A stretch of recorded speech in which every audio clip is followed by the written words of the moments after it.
Fanatics isn't just our name, it's who we are. Loyal, passionate fans dedicated to our favorite teams and to the sports we love. That's why we're honored to be able to offer fans the world's largest collection of official sports apparel and sports jerseys from all leagues, teams, and players you love. We feature a wide selection of gear from every league, including the NFL, MLB, NBA, NHL, and NCAA merchandise, which allows us to serve fans of football, baseball, hockey, basketball, lacrosse, soccer, golf, and, well, everything else that gets your heart pumping. Go to fanatics.com by using the QR code on your screen right now to celebrate your teams. That's fanatics.com, a proud sponsor of the Inside Edge Network, Cleveland's digital leader.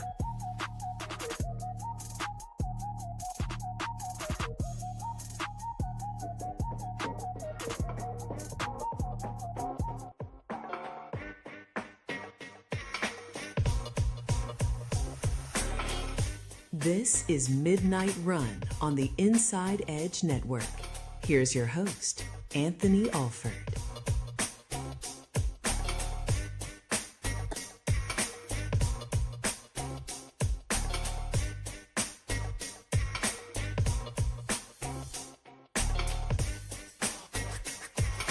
And hello, everybody. Welcome to a special edition of Midnight Run here on the Inside Edge Network. I'm assuming when this goes out live, it will be 12:01, 12:02. But it is great to be here with you. I'm Midnight Run here on the Inside Edge Network. And we are not broadcasting live from our home studios, our normal studios. We're actually wrapping up the day at Van Aken Market District in Shaker Heights. I'm obviously in my car. I was going to record out in the park, right outside the district, but it's a little chilly. I didn't dress to broadcast outside, and most of the time that I was here, there was a live concert, music playing, which is great, but unfortunately, due to potential licensing issues and things like that, we can't broadcast that over the air here on the channel. So, but that's okay. It was a great time. The group here was fantastic. One of the local music groups. Good vibes, good music. Kind of some of the throwback classics in terms of like feel good songs across, all genres and things like that. So a lot of your 70s and 80s classics they were playing outside here in the district. So it was a great time. Obviously, what a weekend, right? A 3-day weekend for most of us. I know Juneteenth is a newer holiday, a newer federal holiday. So I know some people still had to work today. But no, it was a great time to be out and about. The weather, other than being a little bit chill. Now, I'll say this. Me personally, I'll take this forecast. I'll take this. I don't need to be out here sweating bullets, 95 degrees and dripping sweat. I don't need all that. Give me 75 degrees, a little bit of a good little breeze, and I'm set. I'm good. You ain't got nothing to worry about with me. We're broadcasting our location. After this taping is just a little after 9 o'clock from when you guys are going to see this during the midnight hour. But again, great to be here with you. We're going to spend most of this hour reflecting back on what happened 10 years ago, around this time, 10 years ago, and the entire era, that second era, because I think it's very fascinating when you think back to that Cavs team with LeBron and Kyrie and Kevin Love and Richard Jefferson, that whole era, like that era, you could tell its own story. You really, really can with that Cavs team. From the whole backstory, it's great. We'll get into it in just a couple of moments. I do want to acknowledge real quick, congratulations to Team USA in the World Cup. They got the W today over Australia 2-0, and they will be in the knockout round. I believe the round of 32. But we're going to find out where they're going to be placed in the next round. But, there's a chance they're going to win Group D, or they may come in second. So who knows? I think there's an outside chance that they'll be in third place. But again, congratulations to Team USA. What an atmosphere in Seattle. What an atmosphere at this is the World Cup we're talking about. Seattle Stadium. Oh, my Lord. Oh, my goodness. FIFA. Man. Sometimes when you're hosting events, you got to bend over backwards in a lot of cases. And that's one of them. There was a time when that stadium was called Quest Field. But today, it's Seattle Stadium. And I believe matches took place in Philadelphia. It's not Lincoln Financial Field. It's Philadelphia Stadium. The men's final's not going to be held at MetLife Stadium. It's New York Stadium. Or it might be New Jersey Stadium. Technically, the stadium is in New Jersey. But you know how they like to claim New York. It's crazy. But anywho, congratulations to Team USA. Omar brings up a great point. And again, I'm not even going to sit here and pretend like I'm overly knowledgeable about soccer or about the game of football. But Omar brought up a point. We did post-match coverage last Friday after their first W. And it stuck with me as I'm watching this. I'm like, Team USA, men's soccer, they're having one of their best runs in the history of their, since in their World Cup history. We're having, why am I saying they? I'm from the United States. We are having one of our best runs ever in the World Cup. And I'm trying to think about, why. And again, I can't give you X's and O's, but what I can give you is what Omar talked about. And it stuck with me. It's 17 members of this team, of the roster, compete in England.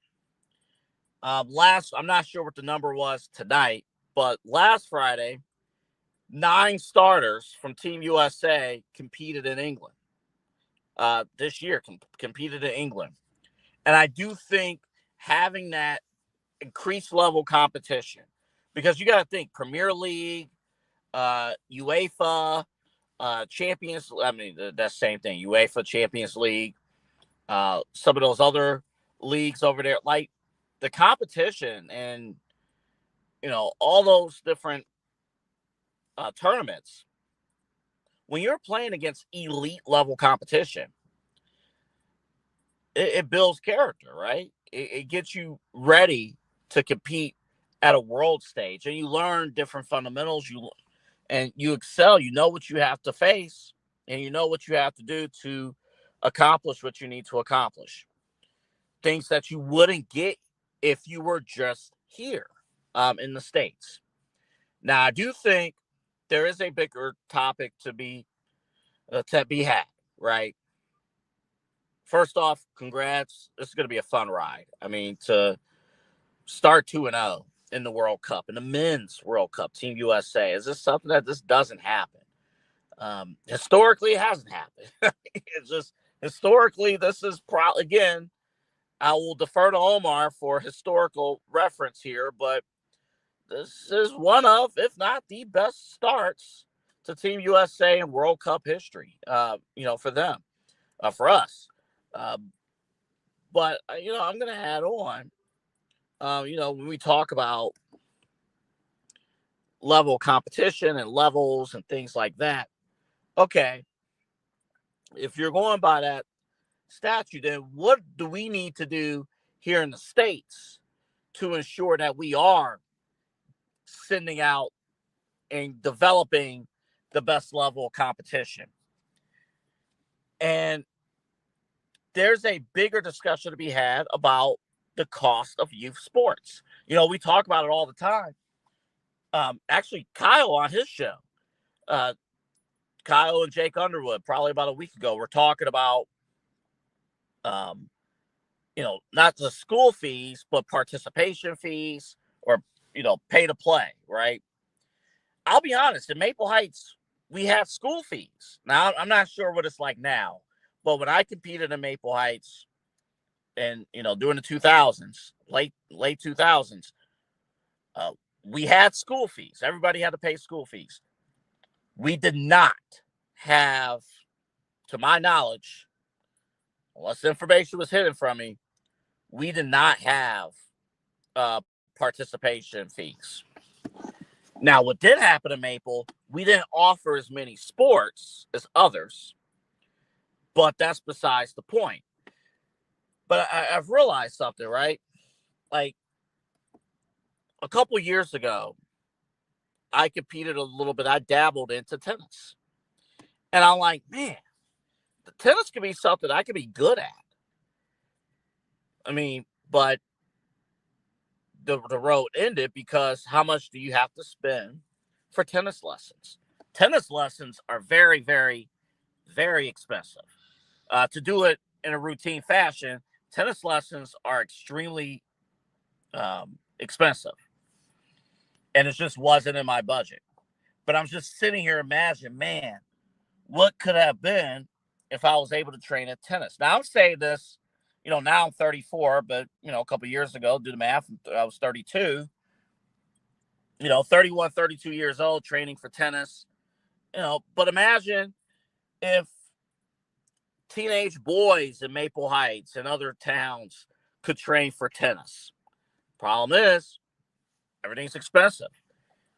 So you tie this into how come more people are not participating in soccer, youth soccer and youth event. We are maximizing, we are, the cost of, I should say the cost of equipment, the cost of participating, we're jacking up the prices. We're jacking it up. So who can afford to participate in soccer? Who can afford to participate in tennis? Who can afford to participate in swimming and some of these other events that Americans could be good at if we trained, if we had access to training? But a lot of times we're priced out and we don't have access to the necessary training, that you need. And, that I think that's done on purpose. You can get into, I'm not going to do it here, but you can get into the economics and the social classes and things like that as to why, Americans are not up to speed on certain things. And let's be real. Let's be real about it too. Schools got to make money too. So would schools sacrifice tennis, soccer, swimming, pickleball, other sports, or do they need to be king at football? The revenue, I mean American football, the bread, the revenue, the money for everybody is at football. And maybe your basketball programs, but the bread and butter is football. And these schools are going to do whatever is possible to protect the football programs. But in turn, you don't have, because again, my thing is this. I truly believe if more young kids had access to soccer, access to tennis, had access to some of these other sports, what we term Olympic sports, I think we would be even better in soccer. But we don't prioritize soccer here. England prioritizes soccer. So hopefully, with Team USA having a successful run, and hopefully this continues with the World Cup, hopefully this is a wake-up call to educators, a wake-up call to organizations, and saying, hey, we got to get more kids involved in soccer. We got to get more kids involved in some of these other events and not price them out. I think that's huge. That's something we definitely have to look into. All right. Let's take a break again. 2-0 or 2-0. Team USA over Australia here today. But today, speaking of which, it was this very time 10 years ago, city of Cleveland, Northeast Ohio. Mike Breen said it. Cleveland is the city of champions. Once again, the Cavaliers are NBA champions. And we were celebrating an NBA title on Father's Day in downtown Cleveland. I'll take you through my memories of the championship, because it was wild. It was wild. There was a conspiracy I had about myself that if I watched the games, we lost. So I'll take you through that story when we come back from break. But yeah, we're glad to have you with us. It is Juneteenth, a special day, Juneteenth. This holiday became official 5 years ago. Hard to believe that it's already been 5 years, but became official. Slavery, was abolished in 1863. Abraham Lincoln ended it, but it was 1860. It was June 19th, 1865, when the slaves were finally told that they were free. It's one thing for the laws to pass, but then it's another thing of actual enforcement. It was on this day, back in 1865, that those of Galveston, Texas, they were alerted that slavery came to an end, and that was it. And here we are, honoring the end of slavery, Juneteenth. It's crazy with these federal holidays. So the newer federal holidays, it takes a little bit of learning. I'm still learning about Juneteenth. I'm not going to come on the air and preach to you about, you got to know the end all be all about Juneteenth, because I'm still learning. And what I learned today, you have, people who walked miles celebrating the end of slavery on this day in order for this holiday to take place. So it's great. A mixture of cultures. Everybody here at Van Aken, this is where I'm broadcasting from tonight. Everybody here, Van Aken Market District and Shaker Heights, celebrating, having a great time, being outside, being around people. Have phenomenal pizza. I believe the place is called Barron's Pizza, where you got to actually fold the slices. They load you up with pepperoni. I'm like, wait a minute, a slice is only $6, or I say only $6. A slice is $6. I'll get 2 slices, because I looked at the display and it was like, they're like, well, it's $12. Fine, I'll get the 2 slices. I got the slice. Listen, guys, the plate. Hold on, let me put this up here. The plate. They gave me a plate. Boom. The slice, one slice took up the entire plate. One slice took up the entire plate. And then they had to give me a second one. And then it was so good. It's one of those wood fire pieces where you need to fold it. So it almost, it had people around me. It's like, man, is it good? Did you get extra pepperoni? Like, no, okay, with it. It was great, but a great time here in Van Aken Market District. We got more show coming up after the break. Again, we'll reflect back on the 2016 Cavaliers. We'll talk about that whole run, my favorite moments from it. All of that comes your way next. Double A Anthony Alford here from Shaker Heights, here on Juneteenth, right here on the Inside Edge Network. Back in just a moment. Key On Sports is the leader in Ohio high school athletic coverage in written, print, and video streaming. From the latest news and results and written content to the high school football game of the week every Friday, Key On Sports has you covered. The vision of 15-time published author Vince McKee has become the most trusted site in Ohio high school athletic news. From podcasts to player profiles, Key On Sports is your one-stop for all of it. Visit them today at keyonsports.com or on YouTube at Key On Sports. Check out their socials on Twitter and Facebook as well. Clean energy, bold flavors, and no jitters. See why people won't shut up about Dubby. clean energy, no jitters or crash. Whether you're starting your workday or getting ready to exercise, W Energy helps you lock in and focus. With over 15 flavors to choose from, you can't miss. Order W Energy right now by using the QR code on your screen and use the promo code InsideEdge10 to receive 10% off your order. W Energy, your energy-focused sponsor of the Inside Edge Network, Cleveland's digital leader. Discover our collection of body mists made with clean, minimal ingredients. Handcrafted with natural essential oils and clean ingredients, they offer a natural alternative to synthetic fragrances. Perfect for sensitive skin and those seeking clean, mindful self-care, and the perfect gift for you or your special someone. Courtesy of Alley Rose Fragrances. First-time customers, use that promo code InsideEdge20 to receive 20% off your order. AlleyRoseFragrances.com, a proud sponsor of the Inside Edge Network, Cleveland's digital leader. Whether searching for a baseball autographed by your favorite World Series slugger, a signed football by an iconic Hall of Famer, or the jersey of a world-famous soccer star, you've come to the right place. Here at SportsMemorabilia.com, the web's leading source of authentic sports memorabilia, you'll find more than 500,000 authentic products from nearly every professional sports league, team, and players.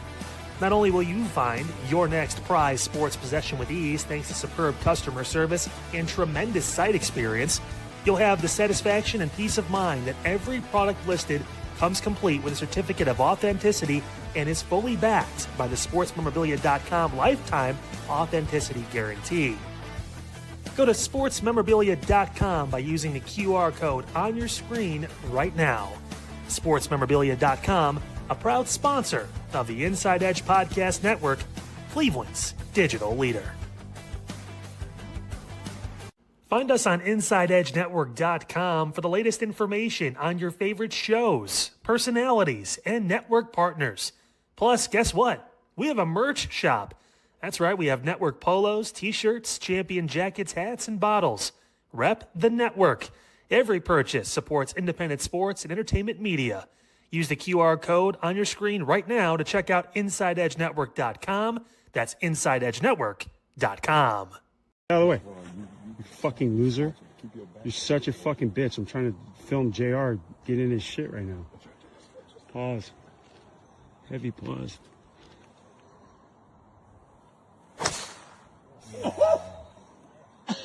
Hey, good shot, nigga. Oh, you go yet? Nope. Yeah, boy. Fuck you talking about? Hell yeah, now that's a motherfucking shot, nigga. What are you? Welcome back to Midnight Run. Double A back here with you, broadcasting from Van Aken Market District in Shaker Heights, celebrating Juneteenth, celebrating just Cleveland. Great to be out.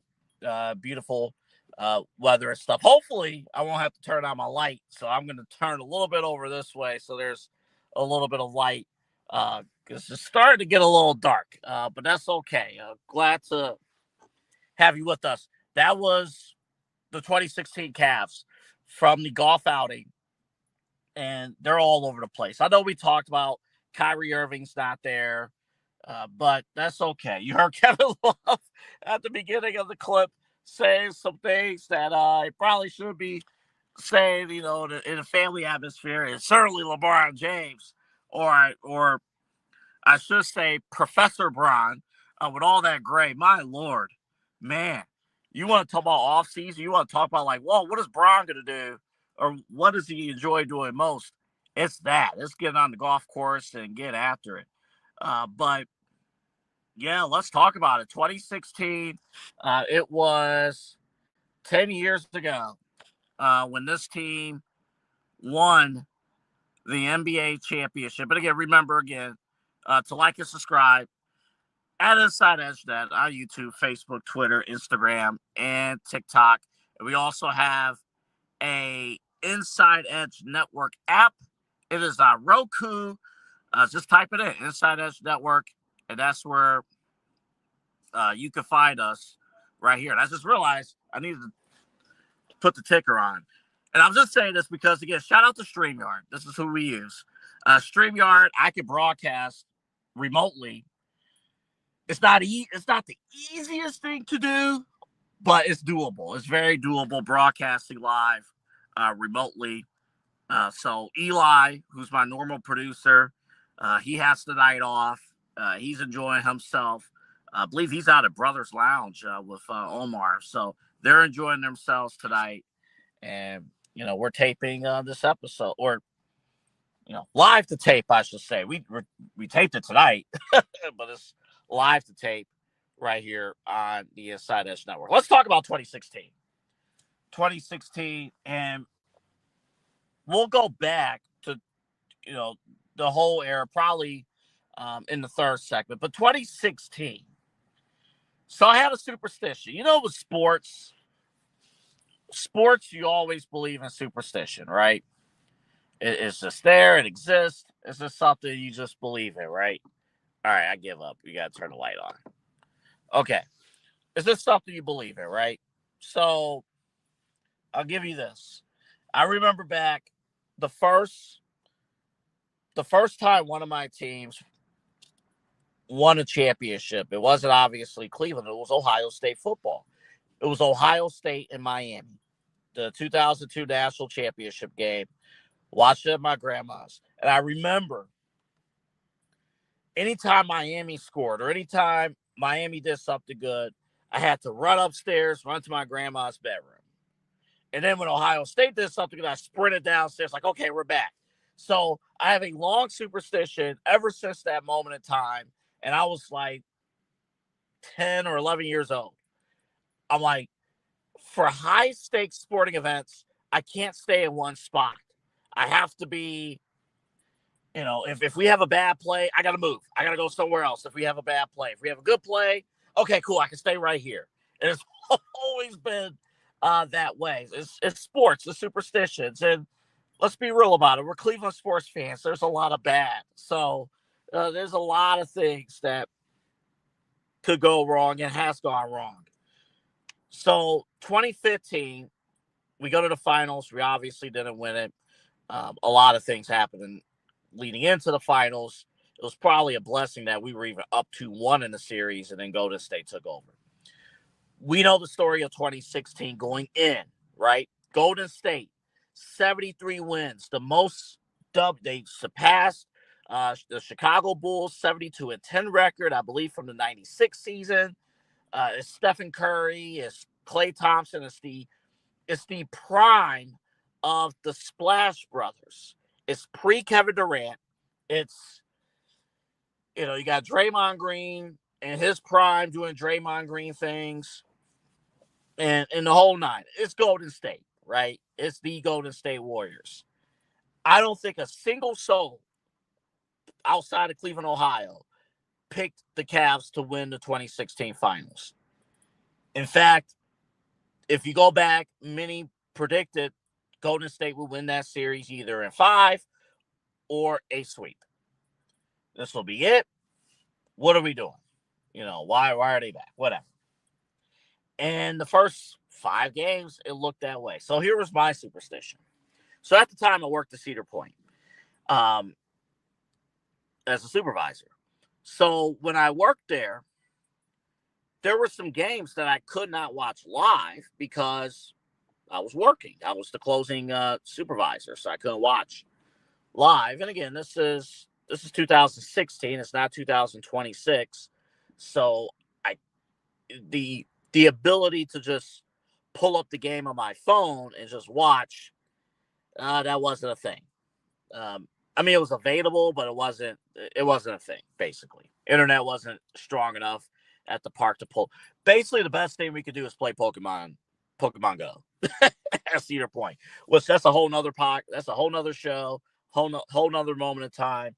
One of the best places to ever play Pokemon Go is Cedar Point because a lot of great Pokemons you can catch is in employee-only areas. So, yeah, got some exclusives there. But the games that I was able to watch because I was the opening manager, we lost. I watched game 1, I watched game 2, and I watched game 4.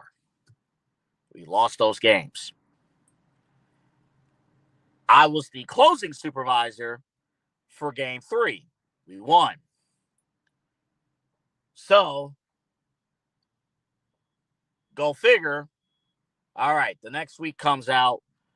We're all let's be real. We all thought, because our schedules came out week by week, we all thought, all right, the series is going to be over. That's it. We're not even going to fight for whatever. That's just as fans, right?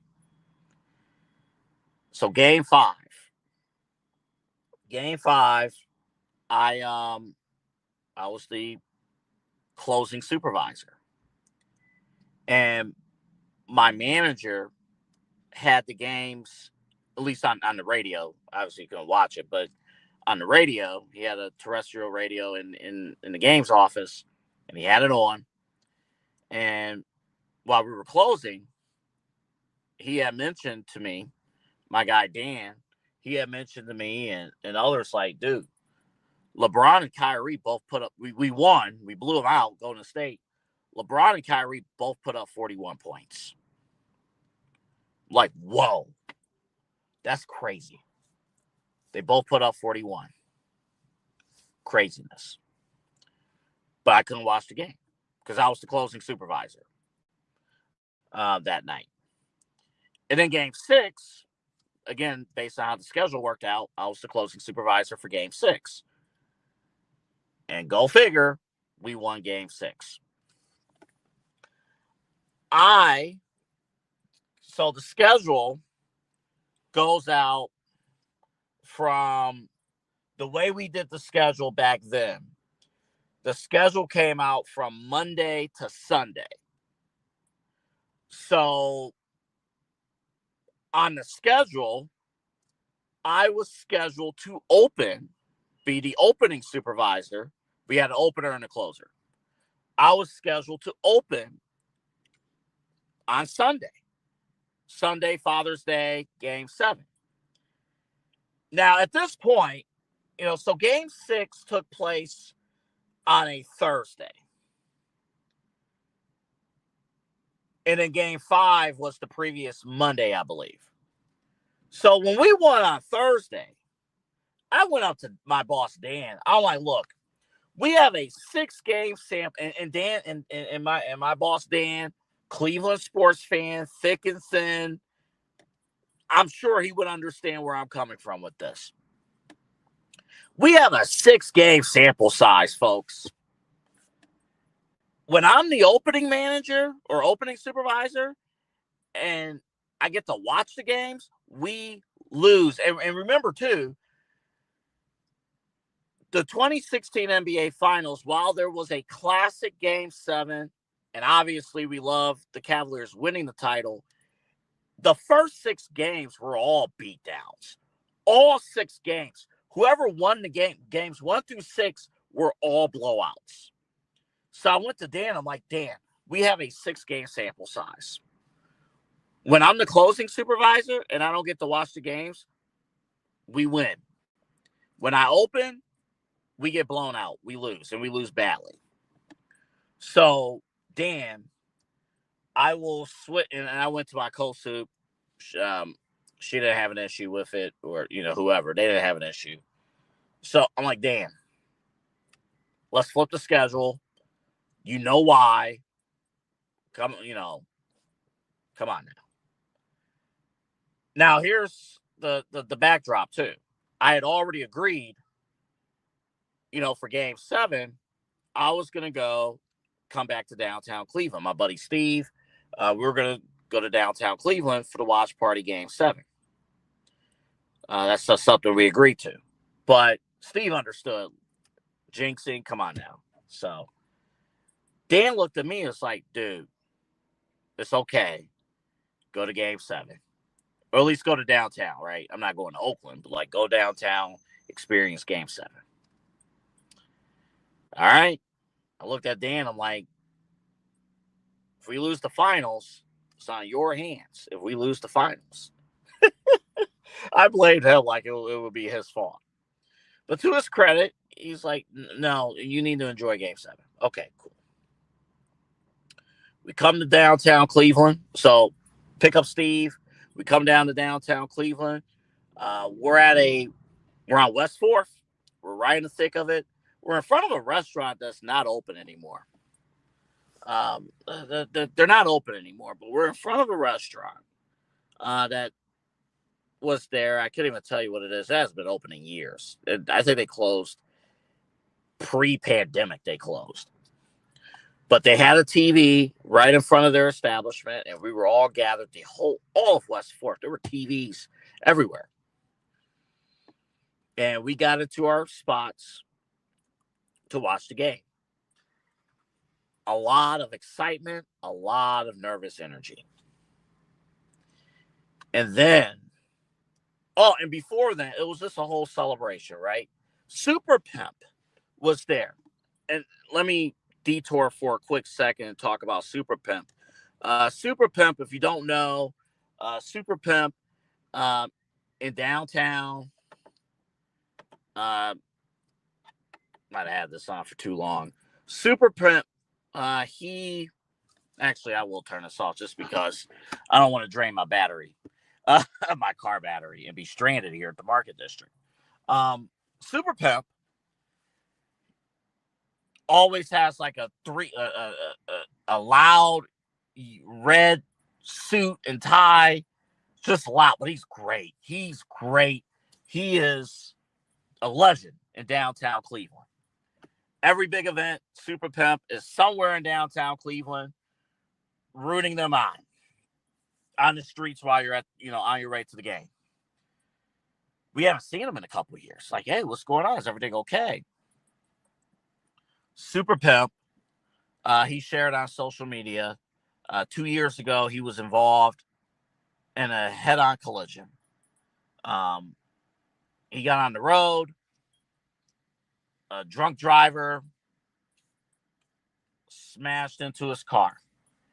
And there was huge chances that he wasn't going to make it. Huge shot that he wasn't going to make it. Broken bones, everything.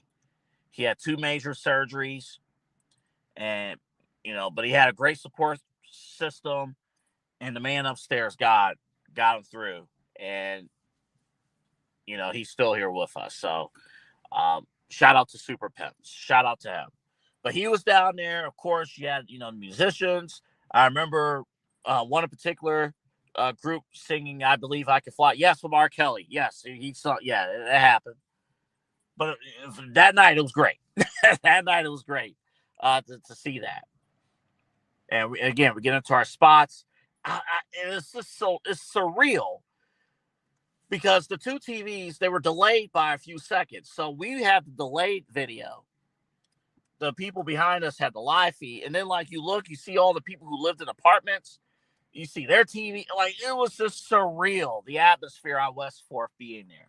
So I would take that experience over a parade any day. Any day.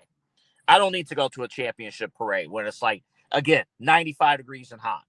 Give me game 7. Give me that atmosphere one more time. And there it is. So it's just so crazy, everything that took place. So the game's going on. It's all great and everything. Oh, I didn't get a chance. You know what? We get to halftime, and it's oh, man, I don't know. So when we come back, I'm going to tell you how the second half felt and how we celebrated the championship, how I lost my voice and everything like that. But as we go to break, Richard Jefferson had J.R. Smith on his show, on his YouTube show. And here's Richard Jefferson and J.R. Smith talking about halftime of Game 7 of the NBA Finals. Take a look. We're playing Golden State, Game 7. I asked a couple other people this question. We go into halftime, and T-Lou looks right at Bron.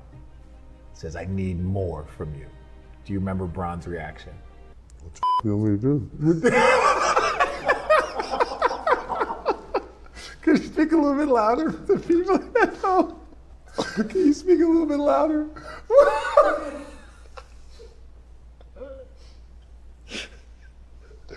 That shit was so crazy. Because we never see Lou the most chill. He's so chill. He came right in there at halftime like, bro, you got to be better. You got to be better. Bro, I was like, what you want me to do? I'm leading in rebounding, steals, assists. He's like, I don't know. He said, I don't know, but you need to be better. You need to figure it out. Get the ball, dunk the ball, shoot it, pass it, do whatever you got to do. I don't care what you got to do, And bro. Bron was hot. Bron was He was hot. He was on fire. Have you ever seen Bron that hot? Yes, we've seen Bron that hot, but like not at halftime of a game hot. No, I've never seen that hot. Not, especially not in the finals. Like he stays pretty level-headed. It can get hot in the moment, but like he was on fire. Yo, he was on fire. Okay, so what's your reaction of that? Because I'm in there and I see Bron lose his cool for the first time. I'm like, oh no, because we're down 8. Yeah. And I'm like, it's that emotional roller coaster. Like, we'd be up 6. Oh my God, we're gonna win a championship. We'd be down 4. My life's over. I hate this sport. I hate it. I swear to God. This is my life. That's the same, bro. I've literally felt like every point we score, I'm like, up 1, up 2, we're gonna win. We're gonna win. Down 3. What we gotta do? Yeah, we gotta get the ball. We get the ball. Oh no. Where? So they make a little run. They go up 8. They go up, I think, 8 at halftime. We all sitting there we're all doing like meditation. Like, stay calm, stay calm. Then T. Lou come in, snap at Bron. Bron over there pulling out that little paper towels. Paper towels. Pulls out his paper towels. He was. So this is my favorite JR moment ever. We are all on life support. We are all paddles, clear. And what do? What did JR Smith? He doesn't know where he's at. He's gonna come out and ball. That's what he does.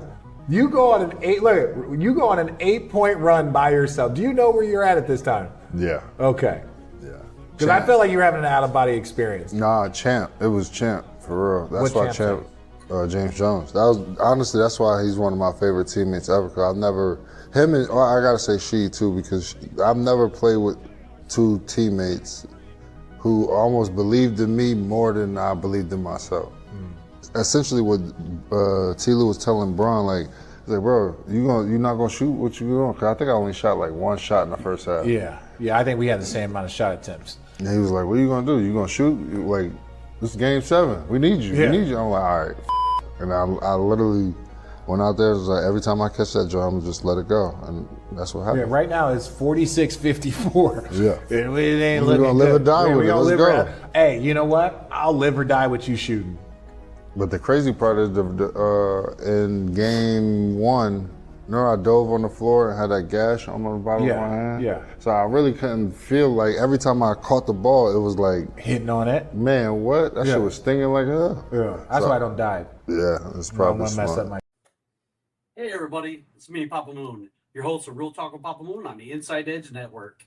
Join me Saturday at 5 o'clock when I sit down with my brother Michael, and we have a great conversation and talk about bees and all kinds of stuff.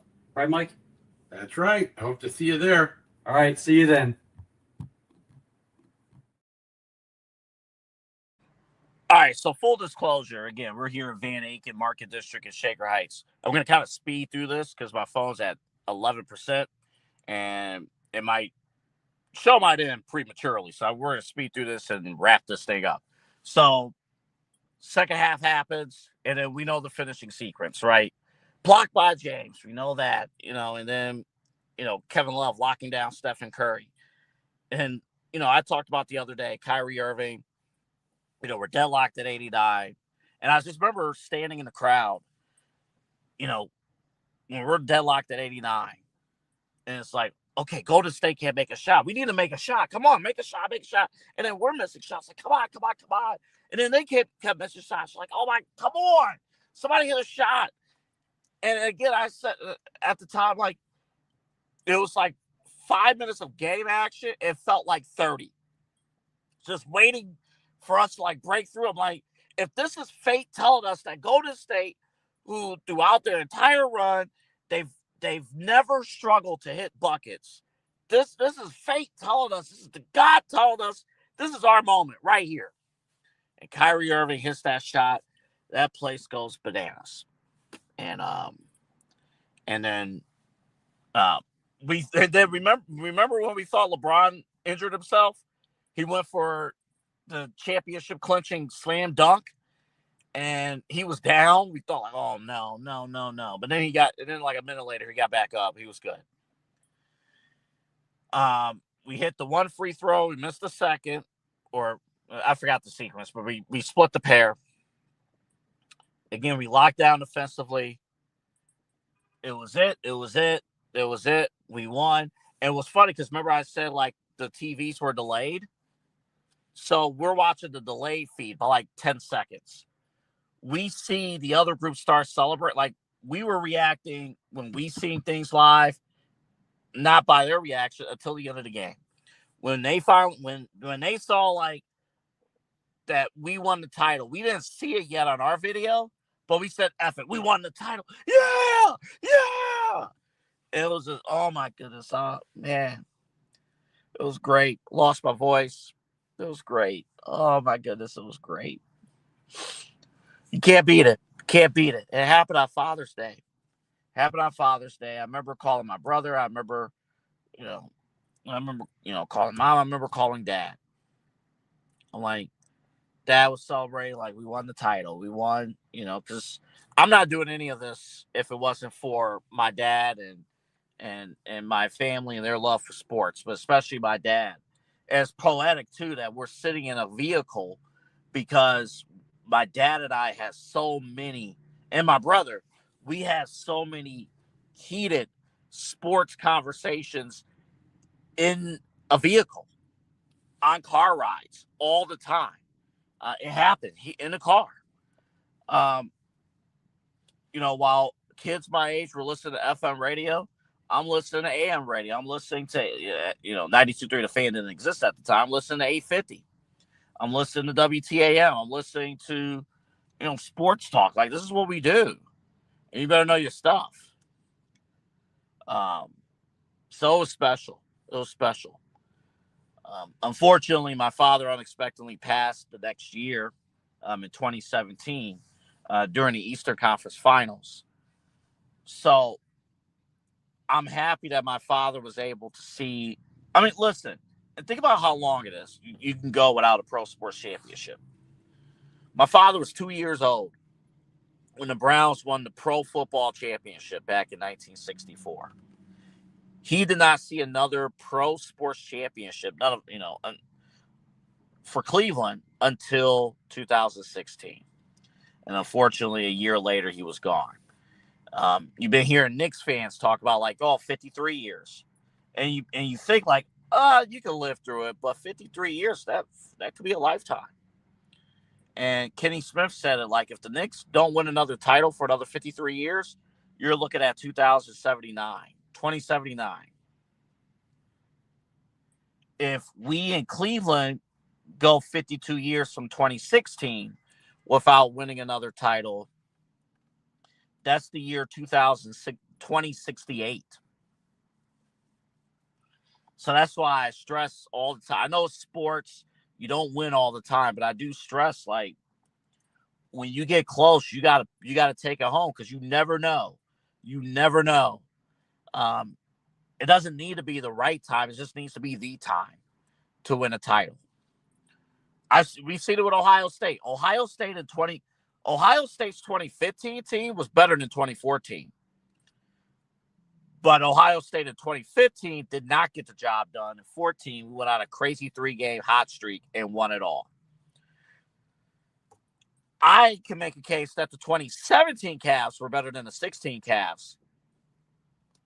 But then, the cheat code known as Kevin Durant joined the team, and that was that. But anywho, 2016, we celebrated. It was great. The worst thing that happened, we leave town, my alternator died. I'm driving back to Sandusky. Got to drop Steve off. At the time, he lived in Norwalk. Alternator died. I'm like, crap. Let's just keep driving. Let's not stop at the gas station. Let's just keep driving. Because I saw my lights start flashing. Oh, this is bad. This is real bad. And I didn't have a vehicle for 2 weeks. Shout out to one of my other managers, Lisa, and her sons. They fixed it. I'm like, how much do I owe you? It's nothing. I'm like, come on. man, I'm blessed to have so many great people in my life, including family, including my mom, everything. I was going through some stuff today, and shout out to my mom, seriously. Um, love on your people, your support system, everything, your family, and all that stuff, especially your parents. Especially your parents. All right, folks, I had other things planned, but my phone is at 7%. And we got to get this thing saved and ready to go for you guys. So we're going to end the broadcast right here. Again, remember, daily lineup returns on Monday. I'll be back with you. Myself, Eli, Rob Rizicki will be with you for the main event on Sunday night. But for all of us here at the Inside Edge Network, have a great weekend. Enjoy, the final moments of Juneteenth. Be safe and enjoy. Spend some time with your loved ones, and happy Father's Day to all of you and everything like that. I know my father is physically not here. My grandfathers are physically not here, but we're still going to honor and celebrate their day for everything that they've done for me. All right. Have a great weekend, everybody. We'll talk to you soon. Again, come down to Van Aken Market District and Shaker Heights. It's a great time. All right. Have a great weekend, everybody. Bye-bye.